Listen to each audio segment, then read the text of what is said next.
I do need to set up this Rings DB because I don't have my cards. Yeah, I don't either. I didn't have enough time to dig them out. Neither did I. So And I thought, well, I'll just do it on the tablet, and it was flat of battery. So I've flat of battery. That's very Lord of the Rings way to say. It was flat of battery. So I've resorted to. I've got dongles left, right, and centre. Welcome to Late of the Rings, a podcast dedicated to Lord of the Rings, the card game. My name's John, and too long has he sat in the shadows and trusted to twisted tales and crooked promptings. It's my good friend Emery. Hello, John. That was exceptionally difficult to get out.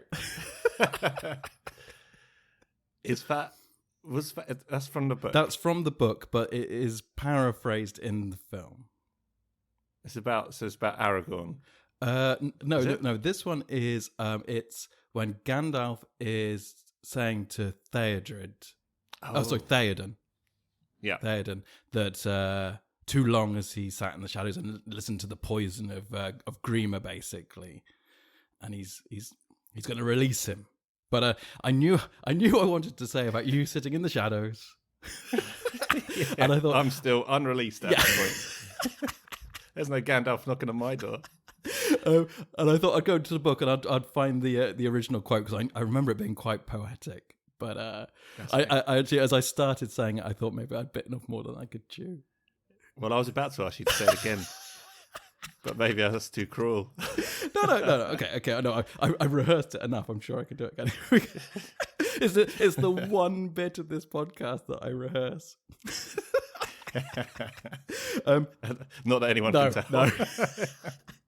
Too long have you sat in the shadows and trusted to twisted tales and crooked promptings. Oh, crooked prompting. That is a fine turn of phrase, isn't it? Yeah. Written by a master. Yeah. Not bad. Yeah, not bad. I think we spoke about Theoden before and his journey. Yeah. It's possibly one of my favourite things in the whole story.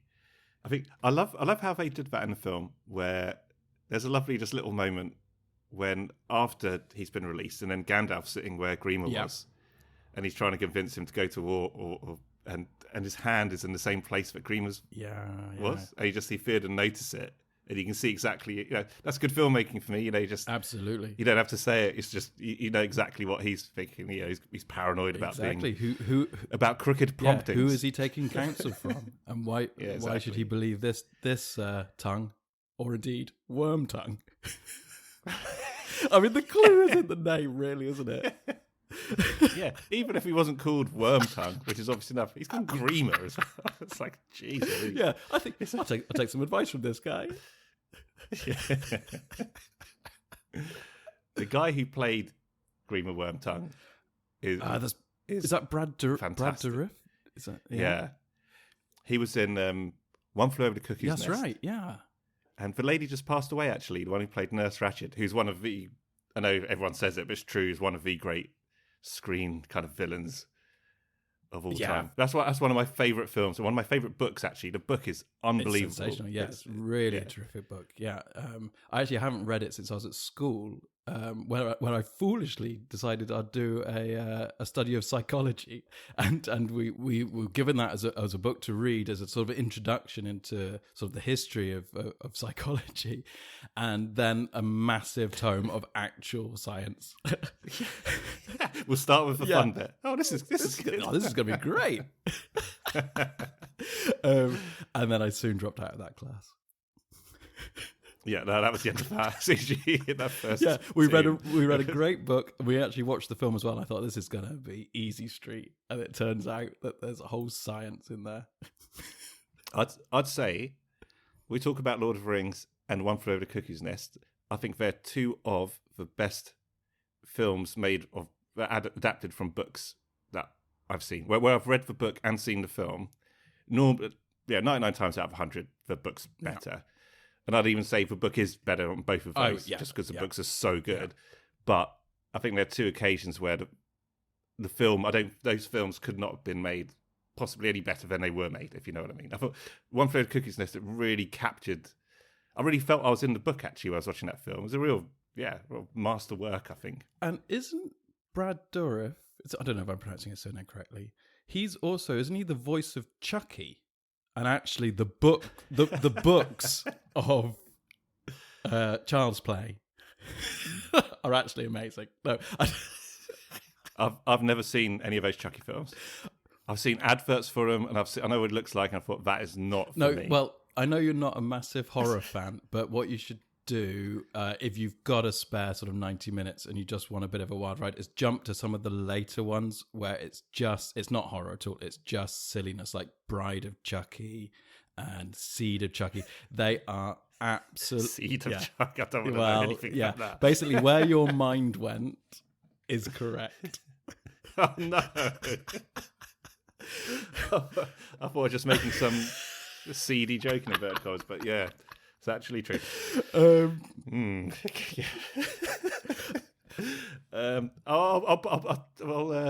put that on the list. keep it quite low down. Yeah, don't worry. Well, talking of great adaptations of books on screen, since we've been away, and we have been away from the airwaves for an awful long time, we're not gonna we can't hide that Oliphant in the room.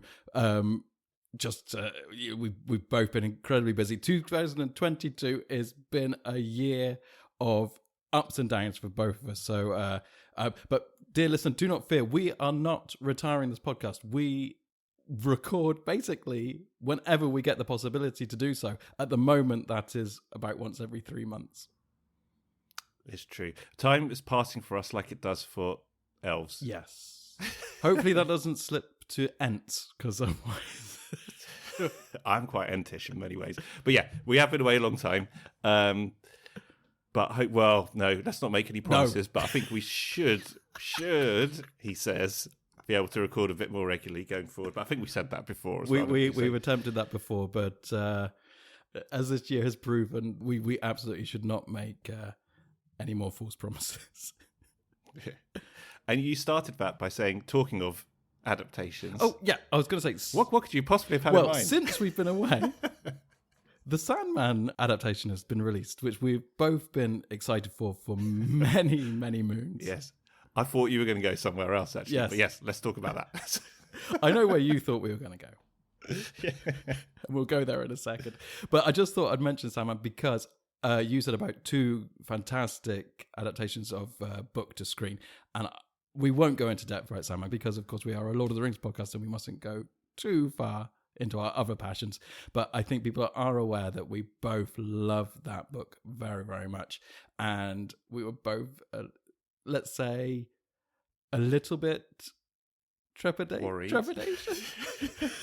scared of what Netflix might do to it. And it was treated with absolute respect. And it really was a joy to watch from start to finish, to be honest. Yeah, I was really pleasantly surprised. Yeah. And after the first few minutes, I was just completely captivated and drawn into it. And I really wasn't making conscious comparisons with while I was watching it, with the comics or anything. But I thought they did it really superbly, actually. I love the changes they made as well. I thought they all worked, really beautifully, personally. Highly recommended. And I really hope they get all of the series done. Yeah, well, about 7 series. Well, the thing is, they've got a lot to cover. But then I look about how much we've got to cover, and I think, well, do you know what? People can take their time, get it right. That's what I say. Let's have a competition. Let's have a race. What's going to finish first? Us going through all of the cycles in Lord of the Rings, the card game, versus them being able to make all series of the Sandman. Yeah, I think we've already lost that. Could be tight. We've already lost it. It takes them a year and a half to make a series. Non-starter. Yeah. So you thought I was going to mention a different adaptation. So pray tell, Em, what did you think I might be mentioning? Well, of course, there's that Game of Thrones there. No. I've only seen the first episode of it anyway. Well, of course, The Rings of Power came out a few weeks ago. I think I just last night watched the latest episode, which I think is number 5, number 6. I can't quite recall off the top of my head. But yeah, have you seen any of those? Yeah, no, you can see from my blank expression, I've not seen a single moment of it. No. Basically, at the moment, I do not subscribe to Amazon Prime, and Amazon is not my favorite company on the planet, and I do not really want another subscription TV package. I mean, of course, Disney, as you know, we cannot cancel. They are good as gold when it comes to corporations. No, but I really don't want to subscribe to Amazon again. So what I'm going to do is I'm going to wait for the series to finish probably, and then I will try and get maybe a free month of Prime and then just blitz it. That's probably the best. That's my plan, because I really do not want to get stuck with another subscription. I mean, I'm tempted. Don't get me wrong. I've been hovering over the purchase now button, but yeah, no. I'd wait. Yeah, I'd wait then. Wait till all the episodes. I think it's either 8 or 10. I think can't remember. Yeah, I think it's very doable in a free month. yeah, exactly. Just binge it over a couple of days, and But what have you thought so far then? Because I've actually really managed to avoid. I've seen lots of headlines coming through, and I've managed to avoid clicking any of them to get anyone's sort of opinion on the show. But as we are here, tell me in no uncertain terms, what's your gut reaction? I think my initial reaction when I saw the first episode or two was, well, first of all, it's beautifully made. That's a good start. So it looks fantastic. I think some of the visuals, are similar to the Lord of the Rings films in terms of some of the set design and that sort of thing. But overall, as a piece, I think it's got better as it's gone on. I'll be honest with you. I think the first couple of episodes I thought were decent, but weren't kind of mind blowing or anything like that. And then it's starting to get more and more. The story's getting more interesting as it's gone on. So without giving too many spoilers about that, I think I guess the only real beef I've got with it is about one or two, especially one in particular, one of the characterizations in it. But I won't go into that because I don't want to spoil it for anybody or taint anyone's view until it's kind of finished, and then I'll ruin it. but that's just, it is what it is, I guess. Yeah. It's enjoyable. It's nothing like the level of Lord of the Rings or anything like that, but it was never going to be, I guess. It's kind of fun to be back in that world, but I'm going to wait till the end to make my judgment. That's interesting you say that it's fun to be back in that world, because I think it's no secret that I have a bit of a problem with the Hobbit prequels from Peter Jackson. The Hobbit prequels, they're not prequels, they're films about the Hobbit. They're films of the Hobbit. They're prequels to Lord of the Rings. I'm not going to repeat this. We've mentioned it ad nauseum on this podcast. I'm going to repeat it. It's too long. Should have just been one film. It should have been kept simple. They shouldn't have made it how they made it. I'm not going to go into any more detail than that. Yeah. However, one comment I have always made is it is enjoyable to spend more time in that world, in that Peter Jackson styled Middle Earth. I do enjoy the time I spend there when I'm watching The Hobbit, but I just don't need to spend another 12 hours. Yeah. And I'd say, even on that though, I would say there are certain things in The Hobbit which were done better in Lord of the Rings. Like I felt in The Hobbit, I think I defended it on this podcast some while back when I rewatched them. Everything's done better in Lord of the Rings than in The Hobbit. Yeah. But just weird things like, I think sometimes, and this happens in Rings of Power as well, it's just little things. It just sounds so ridiculous when I say it, but things like they're trying to show some amazing scene or amazing visual, and they're like, when they do that thing where they kind of overblow the whites. Oh, they oversaturate the whites and stuff.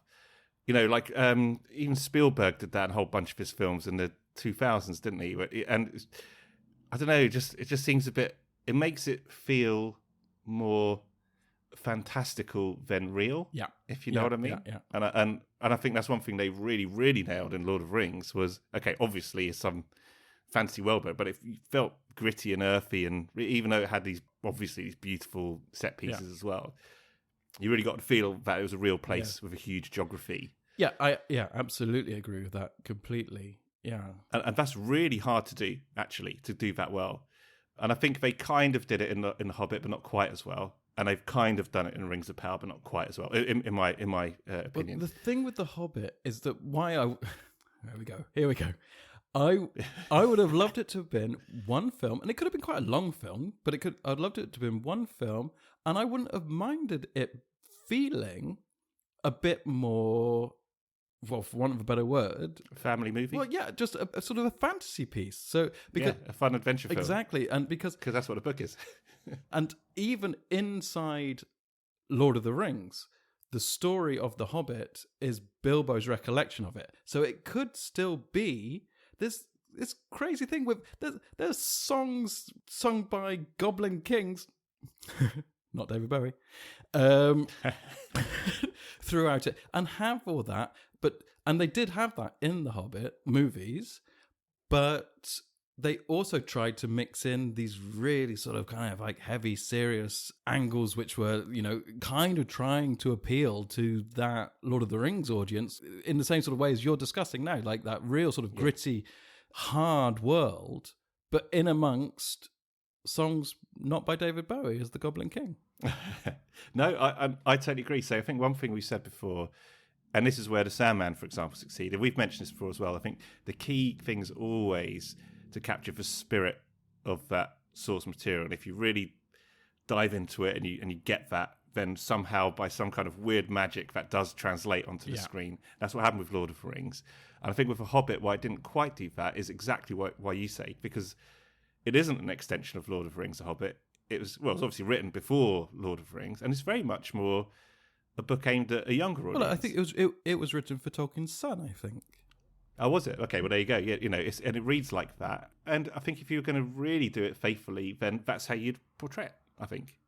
And that's not to, and that wouldn't belittle it at all. It would then become more like, I know this is a bit of an old phrase now, because I guess we don't really have these things anymore, but it would have been genuinely like a family film, like you used to get, which used to mean that, it's going to appeal to children and adults, in equal measure. And some of the biggest blockbusters, I guess, when we were growing up, were very much those kind of family type films. Absolutely. And I think it really would have worked as something like that. It's a simple story, for Hobbit, and you can see Bilbo's journey and how he grows throughout it. And you could have just focused on that. You didn't need to have all that stuff with the neuromancer or necromancer, whatever it's called, and all of that stuff. Yeah, it wasn't really. It didn't. You're right. It didn't need that extra. It was cool to see everybody again. See the old crew. Did you just call the necromancer the neuromancer? I did. Was he making? Neuromantic? Exactly. You mentioned Bowie the Goblin King. Did he have a flock of seagulls haircut? Neuromancer. Yeah. You could actually probably get away with it, couldn't you? Being a neuromantic and. Depends how far you go. Anyway, the necromancer from now on will be known as the neuromancer. Yeah. But the neuromancer is that novel by it's that cyberpunk novel, right? What's the guy's name? I don't know. Yeah, famous one that inspired a whole bunch of that whole cyberpunk movement. I don't know. Okay, it'll come to me. Somebody listening to this will know what I'm talking about. I hope so. As in neuro, as in brains, Neura. So not new romancer. Something Gibson. Anyway, whatever. Steve Gibson, good book. Memorable. Really stuck with you. Yeah.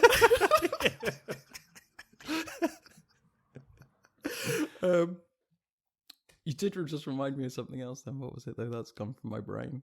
See, this is the way this is going to go. Well, you did mention subscriptions. No. I have something to say about that. Go on then. While you think.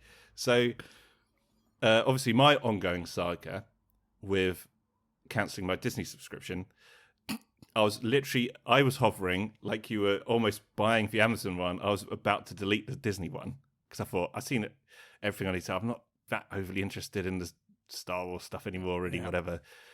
I remember and then I texted you. I said, "Look, is there anything decent I haven't seen yet on Disney?" And you said, "Well, have you watched the entire series of Buffy the Vampire Slayer?" I said, "No." He said, "Well, you should watch that. It's like 170 episodes or whatever it is." So I was like, "Well, I don't know." And you convinced me. You said, "Watch the first few. Yeah. You know, if you like it, you like it. If you don't, you don't." So then, fast forward about a month and a half. I'm like halfway through season 5.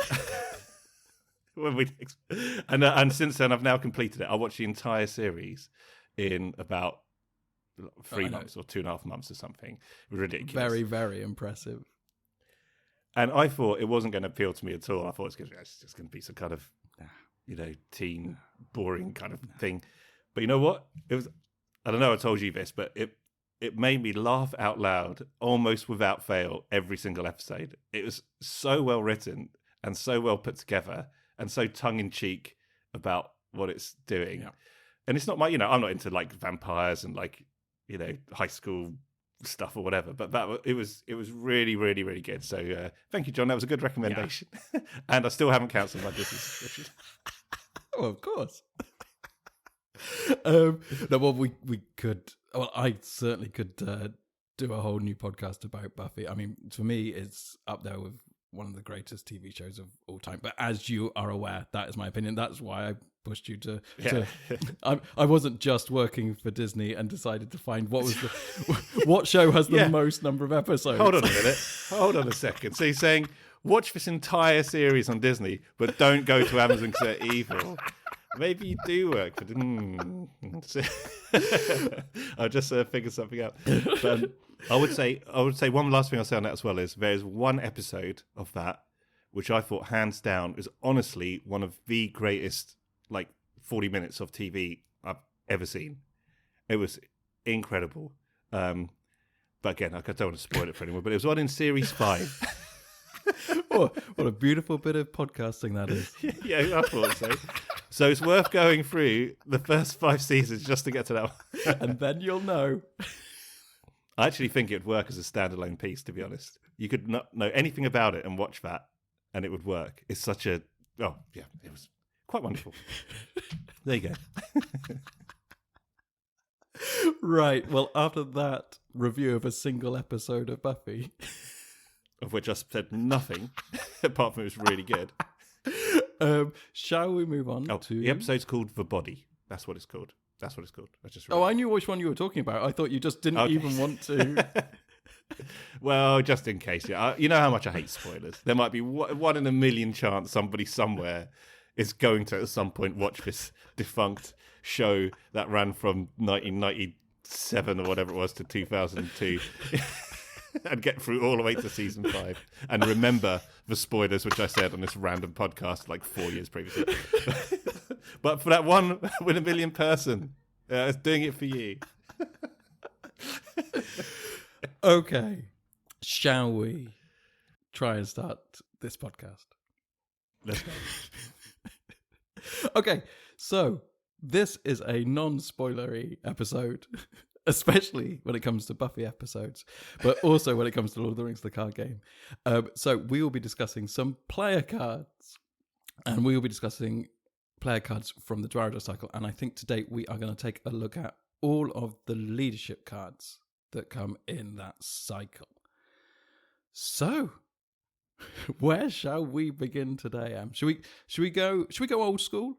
Should we go old school and go through all the allies first, and then move on to the attachments and the events like we used to?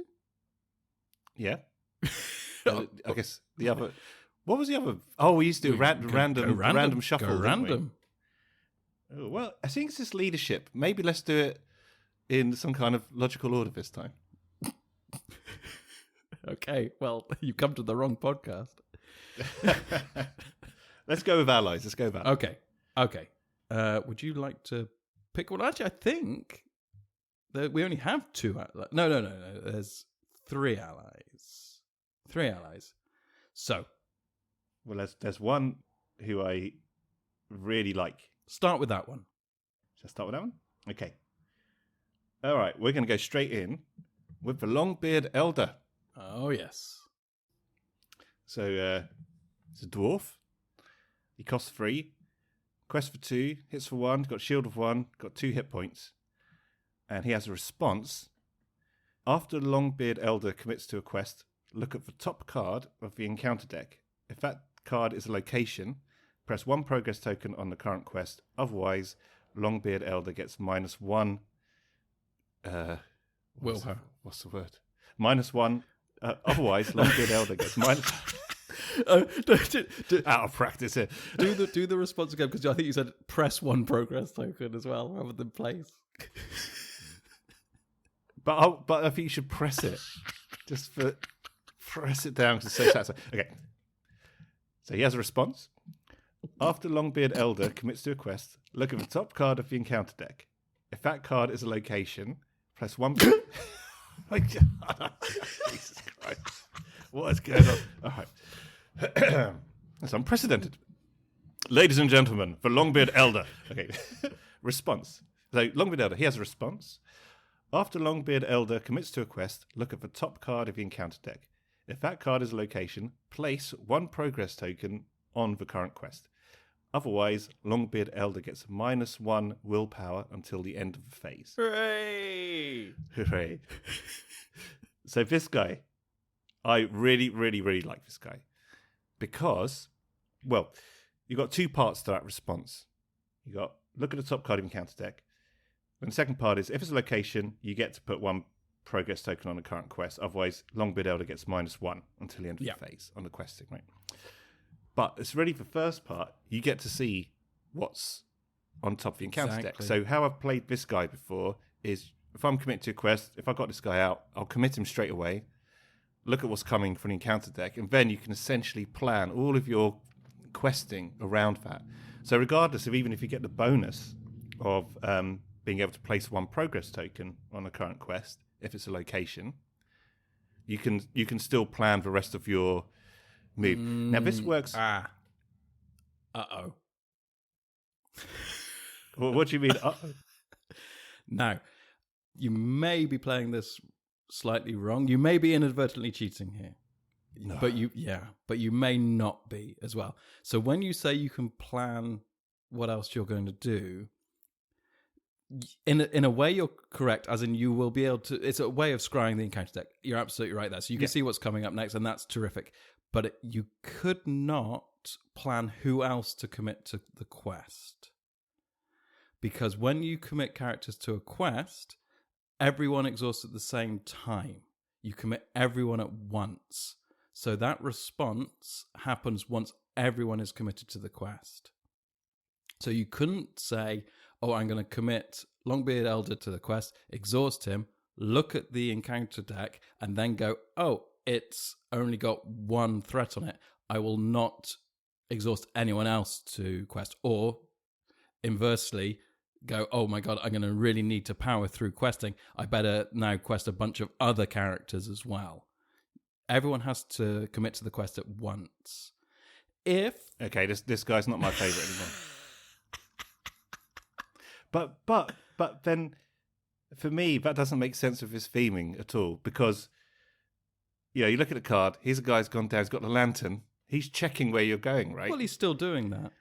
And, but it's, I don't know. He's still having a little look around, but after Longbeard Elder commits to a quest, yeah. So you commit to the quest, look at the top of card of the encounter deck. Yeah, but the issue is that you commit when you commit characters to a quest, you commit them all at once. I thought you could choose the order, not when in which you no. commit. So basically, when you decide who's going to be questing, you decide who's going to be questing, and then they all exhaust, and then all the responses trigger. And now this is what's interesting, because you do still get knowledge, dark or otherwise, because you let's say you committed Longbeard Elder and Aragorn, original Aragorn. After he commits to a quest, you can pay 1 resource from his resource pool to ready him. Yeah? Now, those are both responses. So let's say you quested Longbeard Elder and Aragorn, and then you looked at the top of the deck because of Longbeard Elder's response, and it's not an enemy. Okay? And you've got no enemies in the staging area. You could then decide, okay, in that case, I won't trigger Aragorn's response because I don't need to spend anything to ready him, because I don't need to fight later. I'm not going to be doing anything. So in that respect, you do get a bit of knowledge, so you can plan ahead. So that part of what you were saying is correct. The bit which was incorrect is how you've been playing this guy for the last few years. Yeah. Okay, so it only gives you a slight advantage in planning then, because after that, all you're doing is traveling or fighting, essentially. Yeah. And what I would say, though, is in the fact that this is a response on the Longbeard Elder, is if you have maybe already scried the encounter deck with Denethor or, what was his name? Hennemarth. And it's not a location, you could just commit Longbeard Elder to the quest and just not trigger his response. And then you're guaranteed to get his 2 willpower. Yeah, and also if you've used Hennemarth and you see it is a location, then you can go, well, I'll definitely quest him and trigger his response. So you could also do it that way. I still think he's good, even without the inadvertent cheating. I'd have to play him again. Yeah. Bearing that in mind, because obviously generally it would be like a dwarf deck. Yeah. Where I'd be playing him, and obviously what happens is you end up with a whole bunch. What happens with dwarves is generally you end up with a whole bunch of allies. Yeah, exactly. Out. But he's quite pricey, but I like his ability is good, and if you don't use it, he can defend, I guess, and he's an extra. Yeah, I mean, I suppose if you've got Dane on the table, then you're already giving him an extra willpower anyway, and an extra attack. Is that right for Dane? So then he's questing for 3, and then regardless of what happens, he gets. He will definitely be committing 2 willpower. Is that right? Dane gives +1 willpower, doesn't he? Yeah, I think that's right. Yeah, but he'd only lose 1, so he'd still be questing for 2. Exactly. So I think he's good. I think he's good regardless, cheating or otherwise. So our first one back, and we're already back into the realms of inadvertent cheating. It really didn't take long. I thought it might crop up at some point because, it's a safe bet, but I didn't know if it would be the very, very first card. Oh, yeah, well, I got all excited. What's your favourite one? It's this guy, because he's so amazing. Okay, so another nuance of a word. So I guess maybe the key word there is after Longbeard Elder commits to a quest. Well, no, that's not when. It's not. Well, it's more the fact that when characters commit to the quest, they all commit at once. So you don't go, I'll commit this one, and then I'll do some responses, and then I'll commit this one, and I'll do an action. It's like that's just the rules. Yeah. Obviously, it wouldn't be with actions, but I thought responses. Yeah, I could see that. Being. Yeah, actions obviously. Yeah. But okay, all right. Well, there you go. Longbeard Elder committed to the scrap pile. Yeah, I was gonna say straight in the bin. Well, why don't you give one a go, John? Well, okay. Well, I was going to say on him as well. I really liked the theming in the way I was playing it. I think the theming still works, but yeah. He's holding the lantern, he's checking it out for you, and if he takes a bit of a wrong turn, he loses a quest or whatever. But then he's saying, hey, everyone, let's go this way, because he's seen the top of the encounter deck. He knows the path, right? Yeah. He knows what's coming up. Anyway, I guess that still works. Yeah, but I think it still works, because he's got them. Because actually what's happening is if it's a location, you get to progress the quest. So hang on, let's work out that theme-wise. So he sees that there's a way to go, and he knows that's a good. He knows that's a good route, or he knows he's taking us in the correct direction. Yeah, we know we're going the right way. We get through the quest. We quest on a bit quicker. I like. Actually, you know what? Another one that it could be useful for actually is if you're a bit low on questing and you need to get through your quest card. If you've got a couple of these guys out, or even 3 of these guys out, you can get free progress on your quest. Yeah, just by committing these guys. Absolutely. Like if you can, that's another way. If you can play this with Hennemarth or with Denethor in law, then that's Denethor. You married Denethor's sister.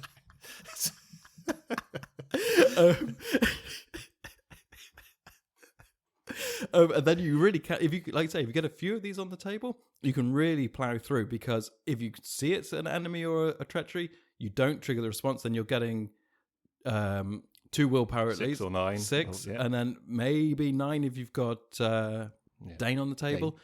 And if it is a location, then yeah, you're golden. You know, you're going to really plow through your quest cards. Yeah. I still like him, cheating or otherwise. Okay. Um, Slightly down in my estimation, but he's still up there. He's still going to be a regular, I think. Well, in a dwarf deck, you should definitely keep him in, for sure. I'm just thinking about all those quests I did when he was absolutely key to managing the whole game. Oh, Lord of Life. Okay, let's move on. Just a single tear rolling down your cheek. No, just there it is. Who are you? Okay, well, I will jump to one of my favourites, and perhaps you could tell me how I've been playing it wrong. I think it's quite difficult to play this guy wrong. So there is a unique named ally called Eristor, and he is an Noldor, and he costs 4. Pretty pricey. So what do we get for that? We get willpower of 2. He hits for nothing. 0. Ooh. Very good. Defends for 1 and has 3 hit points. So not too bad. And he has an action.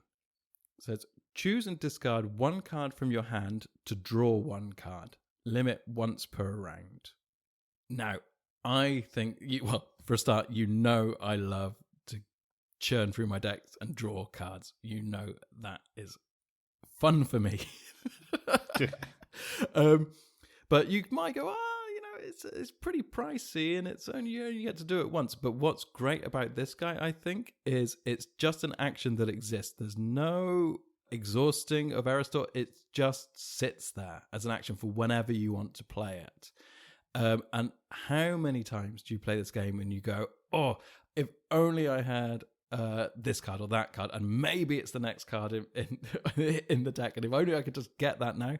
And this card allows you to go, well, at any point during the round, I'm going to get rid of this duff card in my hand and draw another one. And if that hasn't happened during the course of each round, you can just do it in that final action window right before the next round starts. And for me, that is worth the price of admission alone. Just to be able to keep your hand fresh round after round. It's for me, it's 1 extra card. He's keeping his hand fresh here. It looks like the way the artwork is, like the waterfall in the background's falling on his hand. It looks to me like someone's stolen his wine.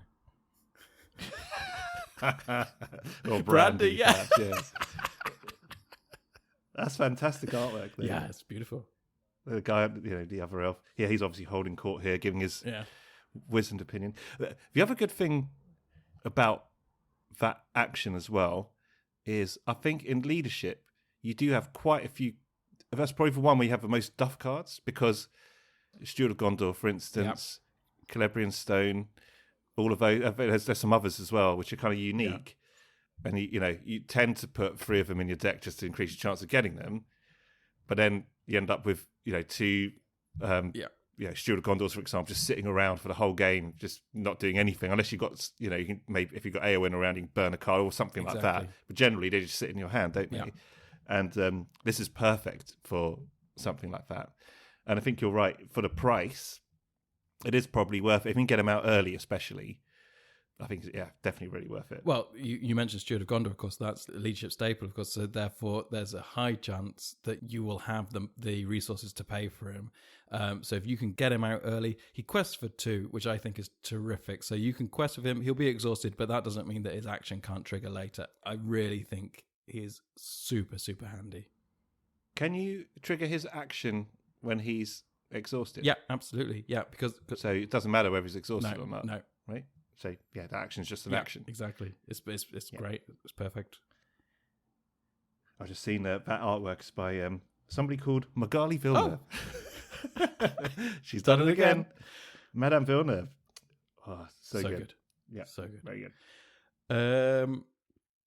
Okay, yes. So that leaves one more ally. Do you want to dig that one out? With pleasure. So this is the Dunedain Wanderer. Costs 5. 5. Quest for 1. Hits for 2. Got shield of 2. Got 2 hit points. So pretty good stats. He's a Dunedain and a ranger. And he's ranged, and he's sentinel, and most importantly, secrecy 3. Which means if you've got a secrecy deck and you've got -3 on the cost, if you've got 20 or less threat. So in effect, in that instance, he costs 2. Yeah. Now, just because I'm just revisiting this card because I haven't played this card for a long, long time. It's been a long time since I put a secrecy deck together. But surely, in your mind, this is the only way you'd play this guy. Oh yeah, I'm basically so this guy hasn't got any kind of special actions or responses or anything like that. He's just a good solid pro. So he only quests for 1, but he hits for 2, and he's got shield of 2, and he's got 2 hit points. So he's just a useful guy to have around, and only costs you 2 if you're in that kind of secrecy zone. Yeah. But yeah, apart from that, I don't think you'll be spending 5 for somebody just for those stats. Yeah, ranged and sentinel is great, of course, but yeah, it's only for a cost of 2. Only. Yeah. Sorry, I'm a little transfixed by the artwork. Actually, I'm just it's a Dunedain here. I don't know if it is Aragorn. I think he's got long hair and a beard, so it must be him. Must be him. But no horse. Can't be him. No, and he's doing something rather unpleasant to a young deer there. He's shaving a sleeping deer. So out of order. He's just going to write some swear word in his mouth. Kick me. Kick me. No, he's just getting a little chop. Yeah, exactly. He's not going to kill it. He's just going to take enough for dinner. Then he'll sew it up and let it run free, and then maybe he'll get another chop out of him in a couple of weeks' time. Yeah, exactly. The gift that keeps on giving. Yeah, what can I say about this guy? I haven't played him for a long, long time. I mean, I think in a secrecy deck, sure, of course, put him in. He's essentially a 2-cost ally. Yeah. And then the other one is, as we discussed last time, if you have a deck with Elrond and you're playing secrecy, and you've got the what's the one that allows you to play the next card off the deck for free? It's the ring. Oh yeah, Elrond's ring. Ilia or something. Well, you're watching the Rings of Power. What? Oh yes, because that's obviously the most important thing in the. What's your ring called? Every episode to say, what's your ring called again, Elrond? They think they haven't even got the rings yet. Anyway, that was no spoiler. It's called Ilia, isn't it? Ilia? I can't remember. Okay. Anyway, Villia. It gives you the option. Villia. There you go. Is that right? There you go. I think okay. So. We're going with it. So you can. This is an ally you can play essentially for free if you do it through that method.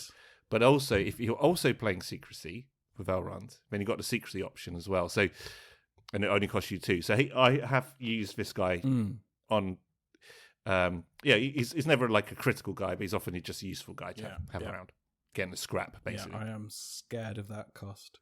But then I suppose if you were playing him in a secrecy deck or an Elrond deck and with Eristor, then you got a way of just discarding it. If it comes into your hand, you go, actually, there's no way I'm playing this guy now. Let's say you even play a secrecy deck, and by the time he shows up, your threat's at 30. Chances are you're not getting back down onto 20, so you can then just churn him out. Oh yeah. Sometimes once you've been rumbled, you're rumbled, and you're not getting back. Okay. Well, I don't think there's much more to say about him. Shall we move on to the attachments? Sure. Okay. I think, again, we have 3 attachments. Let's see what we've got here. I am going to pick another unique card, and that is the Sword That Was Broken. That sounds promising. I mean, if it was just a broken sword, I would not be too impressed. An ex-broken sword. Yes, this is an ex-broken sword. This is an artifact, but not an item. It costs 3, and it states, attached to a hero. Attached hero gains the leadership resource icon. If the attached hero is Aragorn, each character you control gets +1 willpower. Oh boy. That's so good. That's so powerful. That is unbelievably powerful. I think anyone who has played this game up to this stage will know that willpower additions are one of the most powerful effects a card can give. And this gives +1 to each character you control if it's attached to Aragon. And I would say, so, I mean, immediately you think, well, this cycle has the law Aragon, so it would be good to put it onto him, and then therefore that Aragon can also pay for leadership cards as well. But I would be happy just to put this straight on the original leadership Aragon. No, any Aragon. No doubt, because, it's also not restricted. No, but it's unique. So, no, but what I mean is, you can still have other restricted attachments as well. Yes. This is a brilliant one. Yeah, absolutely. Every character you control. Yeah. It's not every ally, it's not every hero, it's every character. So, if you've got a fair few out there, you can be questing for scores. I would just a quick comment on the artwork here.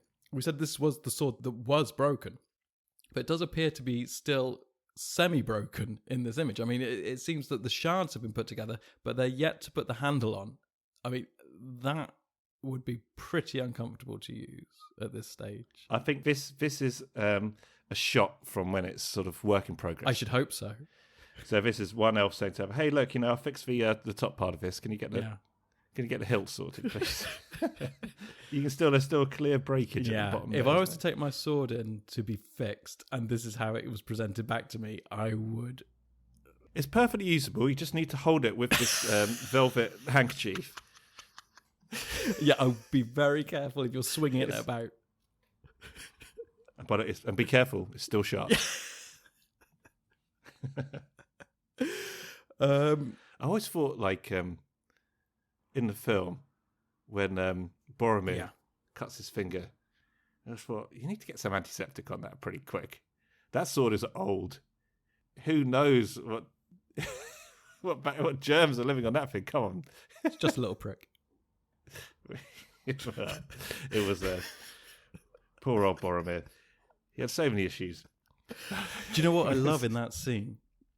Is when Boromir sort of hastily puts the shards of Narsil back and it falls. The sound and the weight that is given to that sword hitting the ground is so powerful, I think. It's because it really feels like that is a heavy bit of kit. And and I think it just embodies the power that sword has just in that one moment. I love how Boromir also kind of looks. Yeah. He realizes he's like, should I pick it up? It's like, nah, it's not that. It's like someone who's maybe putting an empty crisp wrapper or a can in a public bin and it misses, and rather than just immediately picking it up, they sort of look around, and then if you're behind them, then they pick it up. Is it damn right? Don't worry, Aragorn will sort it out. Yeah, exactly. Somebody else will come and clean it up. Yeah. No, that was expertly done. No, but that's a real favourite sword that was broken. Yeah, and again, I would probably put 3 in because you really want to get this out, and then if you manage to get one out, if you're playing with Eristor, burn it. If you have multiple copies in your hand. Oh, you're really starting to see how some of these cards work together. How about that? Yeah, it's a shocker. Unprecedented. All right. Do you want me to pick one? Yeah, go for it. Okay, let's go with Path of Need. Ooh. This costs 4. Condition. Limit 1 per deck. Attached to a location. Heroes do not exhaust to attack, defend, or commit to a quest, while the attached location is the active location. Oh boy. Okay, well that is obviously insanely powerful again. This is one of those ones where, for me, and maybe I haven't been playing it quite as smartly maybe as others, but or even correctly. I use this as one of those get out of a sticky situation cards because it costs 4, so it's not cheap. No. So if you're in a location where if you're maybe a little bit stuck and you've got some enemies descended upon you and you just can't get everything done and you're just eventually going to get worn down, this can be an absolute lifesaver because you can commit everyone to the quest. You can quest through, but you have to be really careful about that as well because it has to be the active location. Yeah. More so, I tend to use it for getting rid of enemies. So you can quest enough to stay on that card or to travel to the one you've attached this to, say. And then but then obviously once you're there, you've got your whole set of folk to both defend and attack. So if you want to take out a particular vicious enemy, you can do that. If you've got a whole bunch of enemies who you're struggling to defend against, you can do that and then still attack them. So it gives you real options in those kind of tricky situations. That's how I've tended to use it. I haven't put this in loads of decks. I've used it, but I have found it really useful in certain situations. However, what I would say is my experience of it is that situation hasn't cropped up that often. But when it has, it's been super useful to have this. Yeah, around. I think it's exactly that. I think when it works amazingly. But I mean, the fact is, it's limit 1 per deck. Now, for me, it's not too bad. For you, I'm amazed you've even ever seen it in your 70 card decks. Oh no, my 70 card decks will have like 50 different cards in it. I often put 1 or just 2. 1 or just 2. 2 or just 1. 2. Which one's bigger? 2 or 1? 2. Yeah, I often put sometimes 2, sometimes just 1 of some cards. Yeah. In there. Yeah. Well, just for enough. So obviously for this one you have no choice. You have to put 1. But I would say that it's limit 1 per deck. So if you happen to be playing multiplayer and you both have leadership, or even if you don't both have leadership and you have a way of paying for leadership cards, you could put 1 in each player's deck, just as an aside. It's not 1 per game, so yeah, very true. It is expensive, but I think obviously it's only active when the location is the active location. Yeah, that's the key. So it's either, for what you just said, gets you out of that one sticky moment, and that can be a game saver, of course. But I think also if you can get it out onto, say, something like Caradras in whichever the quest was, which has Caradras in Redhorn Gate. Let's go with that. That has a stack of progress to get through. So you can get it out onto that. Then chances are Caradras is going to be your active location for several rounds, which means that you can plow through your quest and kill any enemies you've got quite happily whilst Caradras is the active location, without so actually getting you through Caradras much quicker than you probably would be without a card like this. So the other way you can utilize it fully, which I've done in the past, is when you play the attachment at the start of a round, put it onto one of the locations in the staging area, which you're going to travel to. Yes. So when you do your quest or whatever, then when you travel to there, and that becomes the active location, even though you might have 1 or 2 exhausted, whatever you commit to the quest already, all the others can attack and defend. Yeah. When you're on that location. And then for the next round, you can commit everybody to the quest and plow through it and whack a whole bunch maybe on your quest card as well, and they're still not exhausted. Yeah, absolutely. So you basically you get a battle phase, a quest phase, and a battle phase by doing it that way. Essentially, like a half a battle phase. At the end. Yeah, and like you say, if you've got something like Caradras, which is really difficult to get through, there are certain scenarios where it can be where you can really utilize it to the max. And you could try and get crafty with it, like with some of those event cards that we've had, which bounce locations. Ooh, that's true. In and out of being the active location. You could and just skip there once in a while when you're. I mean, I don't have those cards in front of me, so I'd have to go back and work out the optimal way of doing so. But I'm sure there are ways you could do. Or what you could do is you can put it to the active oh no, maybe not. I was thinking, is there a way that you could, if you know that when you complete a quest card that something else is going to become the active location, and this will then bounce out. But then again, if it is the active location, you've got to get through it anyway. So maybe not, unless you've got other ways to complete. No, I'm just thinking left field now. There are probably some very unique scenarios you could do, but probably a bit too random just for the sake of this one card. For me, though, if you're playing a leadership deck at this stage of the game, it's only going to take up 1 space in your deck. Put it in. You never know when this might be useful. Yep. Okay. Path of Need. And I guess that's why it's called that. I mean, it's going to help you at a time of need. The clue is yeah. Okay, so those are the attachments. Oh, there's one other one. Oh, there is one more. Yes. Okay, this is another unique attachment, and it is called Hardy Leadership, and it costs 2. Lovely picture of Gandalf there, looking like he's about to set his beard on fire. Yeah, he's not. I think him and the dwarf aren't happy about having their photo taken at this point, or indeed posing for 4 hours. Well, the dwarf looks most perturbed. Yeah, not looking disgruntled. Disgruntled dwarf. Yeah, Gandalf doesn't look happy either, frankly. No, no. Put that thing down. Setting the flash off. This is a photo taken by Pippin. Yeah. Trying to be quiet, go for it. Smile, ching, and massive flash goes off. Oh, God's sake. That's the dwarf. Okay, so this is Hardy Leadership, cost of 2. It says, attached to a leadership hero. Then it says, each dwarf character gets +1 hit point.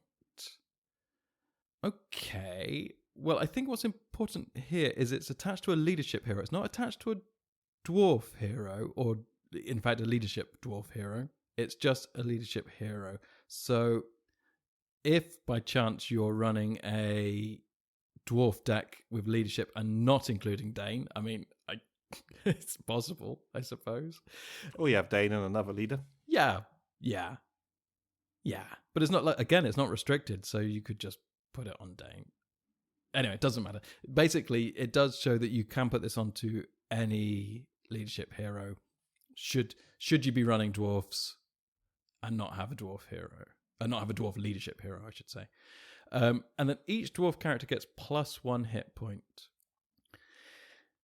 Yeah, see, well, dwarves don't tend to be short of hit points, though, do they? Really? I mean, there are a couple from early ones, like the Erebor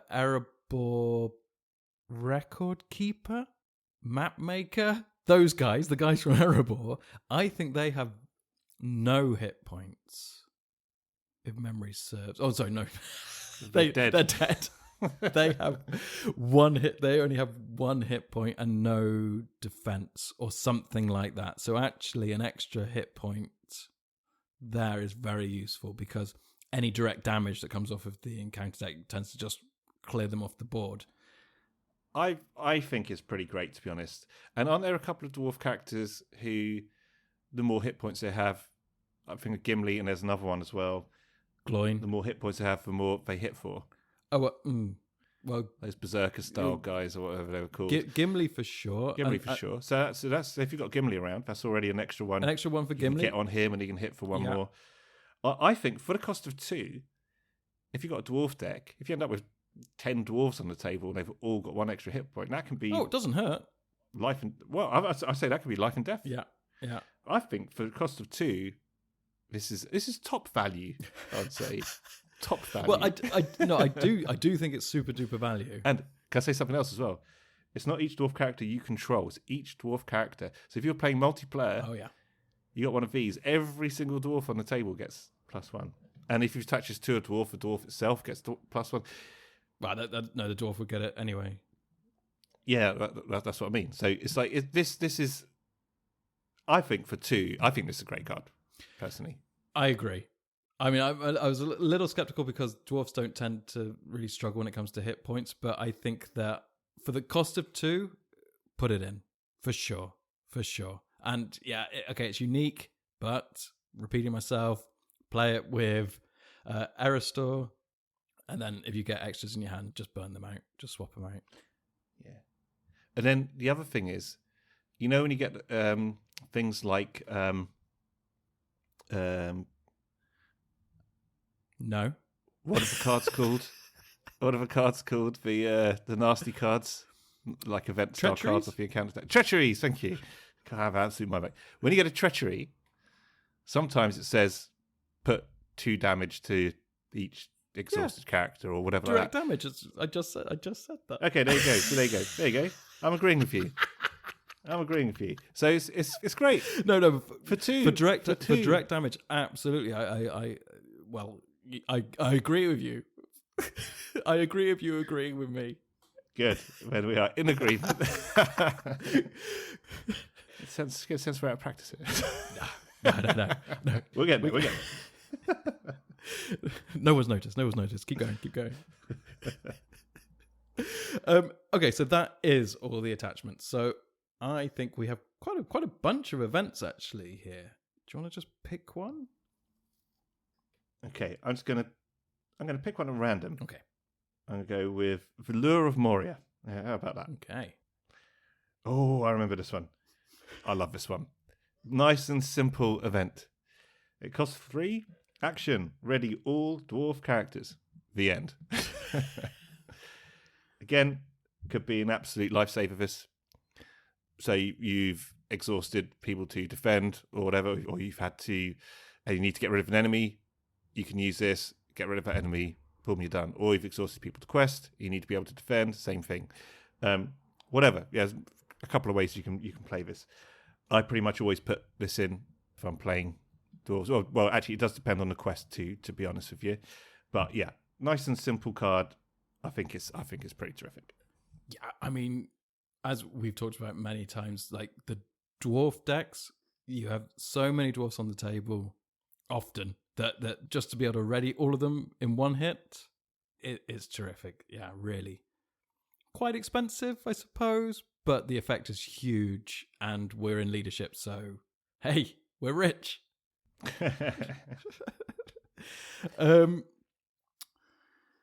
Yeah, I mean, not much more to say about that, is there really? No, not really. Nice, simple one. Yeah. I would jump to another one, though, which, well, yeah, you'll see why. I mean, it relates to that card, or rather, it plays well with that card, but it used to play even better. It's one of these errated ones.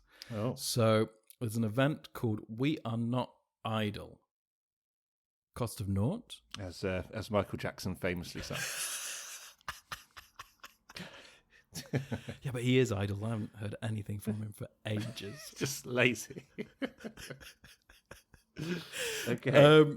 Cost of naught. Hooray. Yes. Action. Exhaust X dwarf heroes to add X resources to the hero's resource pool and draw a card. Well, drawing a card, I'm in. Exhausting heroes, not a big fan of, but it's a way of generating resources. But, you know, resources aren't short in, well, unless you're a dwarf. You're not short of resources in leadership. But maybe if you can play this near the beginning of your game, that's really useful, because maybe you haven't got Steward of Gondor out yet. Maybe you need the resources to pay for Steward of Gondor to get that going. And then you could, you know, at the beginning of a game, it's usually easier to control the staging area, and you know what you're up against, and there's a chance you're going to get to the end of the round with some ready heroes still. So if you can sort of go, well, I've got this in my hand, I will quest with my non-dwarf hero and then exhaust 2 dwarf heroes, and at least I get a couple of resources at the end and an extra card. For the cost of naught, that's pretty good. Now, the errata, and why this ties into the Lure of Moria, is it used to be exhaust X dwarf characters.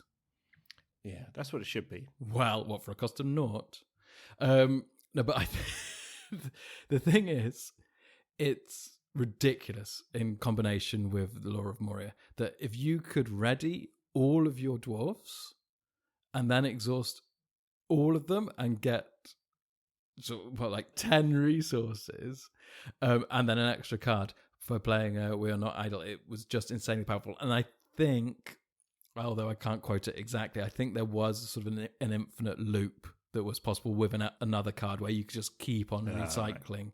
Right. But I'm not too sure about that. This was, I believe, errated very early once this card came out. I don't think it took them long to realise that it was too powerful with Lure of Moria as well. So this they should have changed the title to "We Are Not Idle." Well, actually, some of us are. Some of us are. Heroes are not idle. Yeah.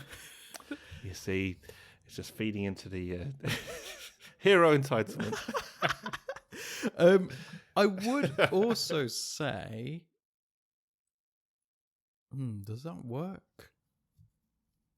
What say you? You could play this in a leadership deck, even if you don't have any dwarf heroes. Or, in fact, even if you did have dwarf heroes, choose not to exhaust any. Because it costs naught. You're just trying to find a way to get a free card. Well, the thing is, you could say, well, you have to put this card in to get a free card. But actually, what it does is it you know, I have this thing about the smaller the deck, the better, because it means that you are going to get through your deck quicker. So therefore, you're going to get to the cards that you want sooner. In theory, this would be a way of thinning your deck. Is that right?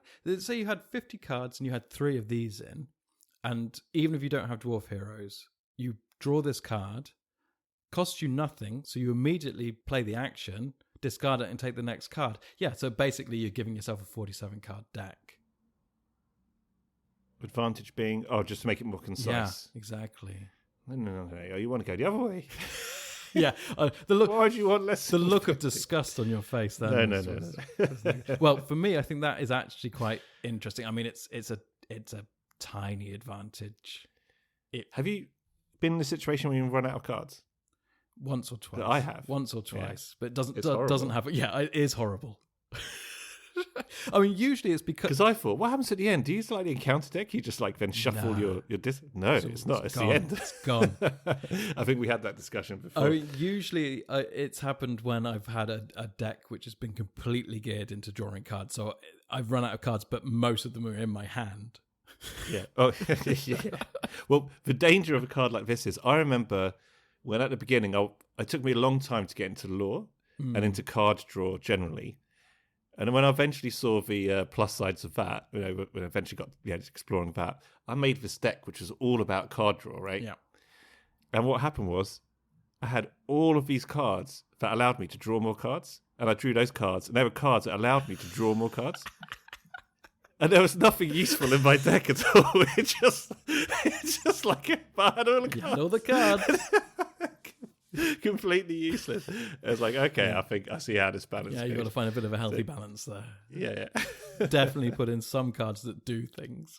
Do actually do something, apart from draw yet more cards. Yeah. Okay, so yeah, I think that's a good card. I think that's a good card regardless of the errata. Because, yeah, do I? I think I do. I've gone Gollum. Yeah. No, I think it makes sense, yeah. Okay. Shall I pick one? Yeah, please, go ahead. Okay, I'm going to go random again. Let's go with Fresh Tracks. So Fresh Tracks costs 1. As a response, after an enemy is added to the staging area, deal 1 damage to that enemy. Players ignore that enemy while making engagement checks this round. Oh. See, I love the theming of this. Yeah. It's so good. And you see in the artwork, you got the dwarf who's checking out the fresh tracks while scratching his back with his axe. Yeah. Just got it. There we go. That's got it. Yeah, again, nice simple card again. Really useful in that if you get an enemy you really don't want to deal with at that point, you can keep him out in the staging area for a round and deal with direct damage too. Yeah. But just the whole theming of it is you found the tracks, you've avoided him, he's got annoyed and frustrated or whatever, and banged his head somewhere, got confused, what's going on? So yeah, I think the theming's terrific, and it's only costs 1, and it can be quite a useful card. So I haven't played it loads, I'll admit, but I have played it a few times. Yeah, just a good, solid, decent card. No, I actually really think this is a nice card. Beautiful price, cost of 1. Not quite naught. I just suddenly saw you being a market seller. Pound a pound. Fresh tracks will cost you 1. Just the 1. Yeah. Look at that. Look at it. That's lovely. That's fresh. That's fresh today. That is. These tracks are fresh. Can't get fresher tracks than these. Important, good thing to note on this, or important thing to note on this, it's when an enemy is added to the staging area, so not revealed. So what's really useful about this event is for the quest that we played for the last podcast, you may remember, which, remember, you were struggling with enemies getting bounced back to the staging area from their shadow cards. And it is annoying. Yes, that is annoying. But if you had that situation, so you were unable to attack those enemies, when it gets bounced back to the staging area, you could then play this event as a response, because at that point the enemy is being added back to the staging area. Yeah, but it only does the damage. It won't affect the engagement checks. No, but I was thinking specifically about that last quest, that you were getting it during ambushes, which was during the whenever we were at some stage. We were in that cave. We were in the cave. And you were getting... Oh, yeah, that's right. And you were getting them bounced in. And so therefore... Yeah, but you'd get a damage on them, which, to be honest, if you're chipping away at a warg, be my guest. And then if it happens to have happened outside of the combat phase, then you will indeed avoid that engagement. If There are certain quests as well where on quest cards, enemies are added to the staging area. And they're often quite nasty enemies. So that can be really useful as well. Yeah. I would point out, though, the difference between this guy and Tharlin is because Tharlin's response is that when an enemy is revealed from the encounter deck, you deal it 1 damage. And the difference there is that if it's a 1 hit point enemy, it dies straight away before it hits the staging area. So therefore no surges or doomed or anything like that trigger. Yeah. With this one, it's at the point, it's a response to it being added to the staging area. So the reveal has already happened. So when the enemy gets revealed, things like surge and doomed are triggered. And then even if it is a 1 hit point enemy, you could play this as a response and kill it as it's added, but then it would the surge and doomed would have already happened actually before you get a chance to play this response. Yeah, yeah, makes sense. Yeah. But still, for a cost of 1, bring it on. Brilliant.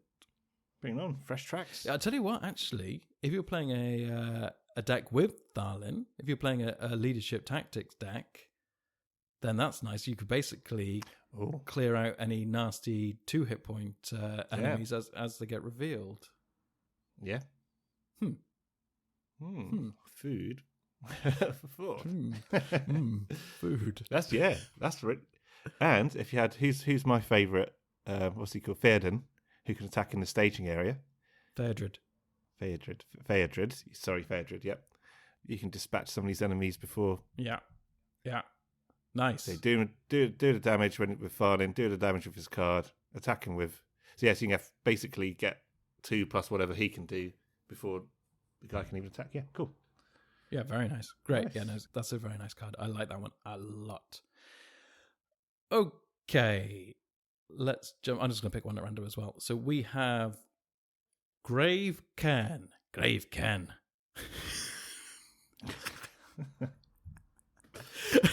Oh, I like this one.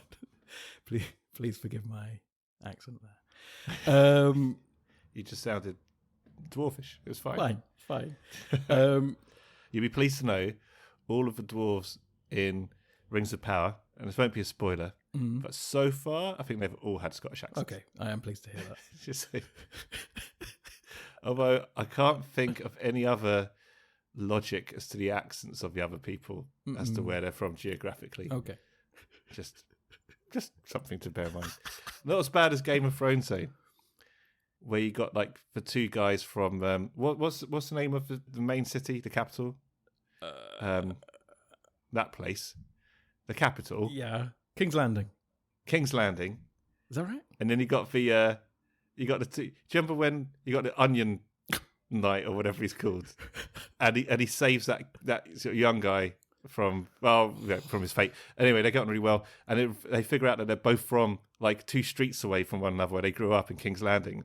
and one of them has got like this sort of Southern English accent like this, Yeah. and the other is like, it's like a Geordie lad. It's like, and they're talking about like flea bottom, and all of this stuff. It's just like, why don't you speak? You both grew up in the same place, and you speak like that, and you speak. What's going on here? It's just like random accents. It's on it. It could be from there. Doesn't matter. Doesn't matter. At least it kept it consistent with the dwarves. It somehow suits the dwarves. I don't know why. I mean, talking of Game of Thrones accents, though, it was what was his name? Littlefinger. Littlefinger. And I really liked that character when great. it first started. I thought he was a very, very interesting character. But as the show progressed, he became more and more Irish. I thought he became more Welsh. He started off because in the first series or two, he was like almost a really good character. And then, I'm talking about I've never read the books, but then he became really good. And I think it was because as he became more Welsh in my head. I'll have to see it again. I thought it was like Welsh tinge to his accent, but you heard Irish. I heard Irish. Or maybe he just went west. He started off in England, then he became Welsh, and then he became Irish. Eventually, he would have been the first American accent. If he'd have lived, he'd have been a New Yorker. Why don't I have American accents in these things? Isn't it funny? It's just that association with some kind of older world in inverted commas, isn't History. it? Yeah, it's funny. It just wouldn't sound right, would it? Oh dear. Quite amusing. There you go. Oh, Grave Cairn. Grave Cairn. It is an event at a cost of 1, and it has a response. It's beautiful artwork, by the way. It's a light shining through the forest. Yeah, that's it. Always going to get a thumbs up. Always going to get a thumbs up. Response. Very humble, understated, but poignant. Yeah. Burial. Gravestone thing. Do you think it is... Quest mission thing. I like to think this is not like a marking of a grave, but the actual grave, and it's a dwarf been buried standing up. Just with his hands down at his side. Or just his head poking up. No. So, response. After a character leaves play, add its attack to another character's attack until the end of the round. Okay. This is classic dwarf berserker syndrome, isn't it? I love it. It's such good feeling. So yes, absolutely. Yeah. So okay, but let's think this through. So a character can leave play because it is killed, and it can leave play because an eagle, for instance, can pop in and out. Ooh, I didn't think of that. Yeah. And I just thought of one. Go on. What's the name? Who's the massive dude who comes in for like a round? Bayon. But to play him fully, Bayon. After he leaves play, and he hits for like 5 or something. Ah, okay, yeah, that's a good one though. Because does he get plus? And is printed attack or is it his attack? So he'll get... Oh, let me quickly look at Bayon a second. That's a good one. No, let's talk about this card and then we'll jump back to Bayon. I think that's a very interesting one. Because can you augment someone's attack, then have them leave play, and then... I think you can. It doesn't say it's printed attack, does it? It's attack. So if you make a character super strong and then it leaves play... Oh, I didn't even think of it like that. So yeah, good point. Oh. I mean, the thing is, if you look at this as very much a simple card of... It doesn't say characters printed. No, attack. it doesn't. It would say printed. Yeah, I think so. Because it says printed cost and printed whatever. Yeah, a character... Because if all the dwarf characters have got +1 attack... Let's say it's a normal dwarf, right? and he hits for 1, but you got Dane out there, so he hits for 2, or whichever character makes him hit for an extra 1, or that previous card we just discussed. So he's hitting for 2, even though his card says 1. He leaves play. His attack is actually 2. Yeah, is it? Not 1. I think it is, but it's interesting because the character's attack is what it's printed, but then you've buffed him up. So, I might have to look that one up. I'll do that. I'll do that in a second because that I guess what it might be is once the character's left play, that those the augments have gone. But they don't apply to him anymore because it's after he leaves play. Yeah. So that actually maybe it would just happen to be what's on the card. Yeah, because if he was being buffed by an attachment, for instance, the attachment goes it goes at the same time, but it does get separated from. I'll quickly look this up in a moment just to iron this out now. But let's look at it as a very, very simple. Before we've overcomplicated it. One issue I have of playing it sort of at face value is that, let's say you're just treating it as I've defended with a character and that character has died, and then I'll get his attack points and put it on another character who's going to attack that enemy. Chances are, if you're defending, your defender characters don't tend to have that many attack points. They tend to have more defense, but that's true. So, and if that character had lots of attacking ability, then why wouldn't you just keep him around, to join in the attack rather than just saying, well, I mean, I guess to avoid an undefended attack, you could sacrifice. You could sacrifice a character that could attack a lot, and then knowing that you are going to at least get his attack points.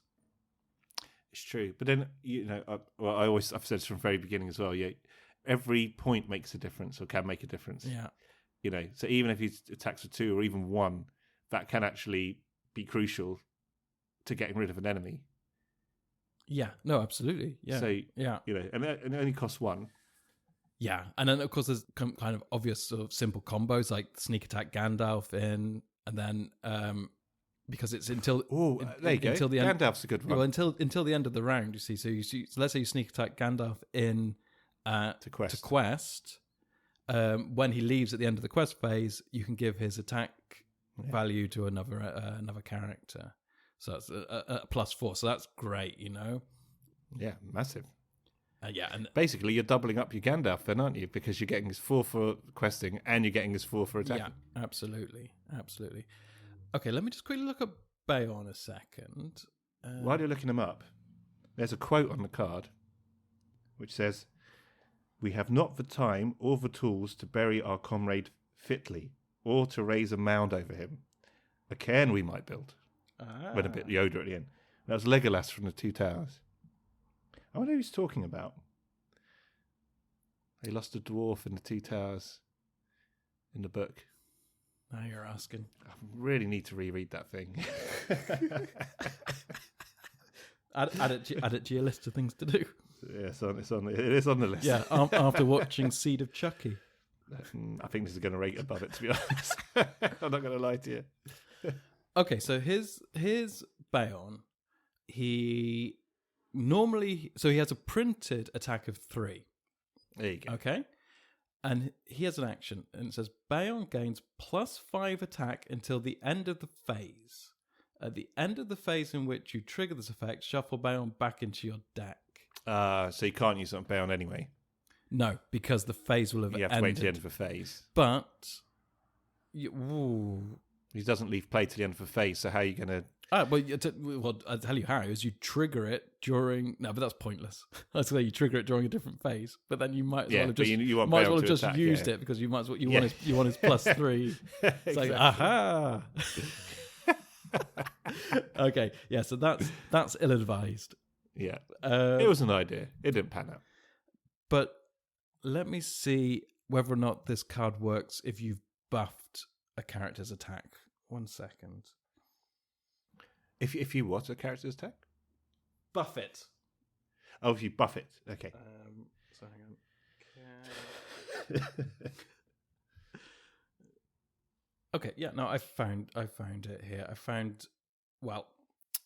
It's an official response to someone asking about Gimli specifically, but it is an official response from Nate French from way back when.